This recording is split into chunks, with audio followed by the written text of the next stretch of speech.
Hi అండి. అందరూ బాగున్నారా? ఇది ఈ గింజల్ని ఏమంటారో మీకు తెలుసా అండి? మీకు తెలిస్తే కామెంట్ చేయండి.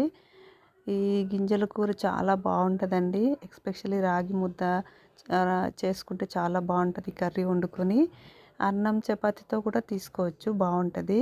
ఇది సీజనల్ ఫుడ్ అండి. చాలా బాగుంటుంది. ఈ వింటర్ సీజన్లోనే దొరుకుతాయి. ఒకసారి మీకు కనుక దొరికితే తప్పకుండా ట్రై చేయండి. ఇది ఇప్పుడున్న పిల్లలకి వీటి గురించి తెలీదు గానీ, మా చిన్నప్పుడైతే బాగా తీసుకునేవాళ్ళము. ఆరోగ్యానికి కూడా చాలా మంచిది. పల్లెటూర్లలో కూడా ఈ మధ్య కాలంలో చాలా తగ్గిపోయినాయండి. వీటి గురించి గాని పంటలు అది తగ్గిచ్చేశారు. ఇప్పుడు ఎక్కడో అక్కడక్కడ మాత్రమే కనిపిస్తున్నాయి. చాలా బావుంటది. మా చిన్నప్పుడైతే చాలా ఎక్కువగా తినేవాళ్ళం ఈ సీజన్‌లో అయితే. ఇప్పుడు ఇప్పుడంటే పిల్లలకి తెలియట్లేదు గానీ చాలా ఆరోగ్యానికి మంచిది. మీరు కూడా తప్పకుండా ఒకసారి ట్రై చేసి చూడండి. ఓకేనా friends? Thank you so much.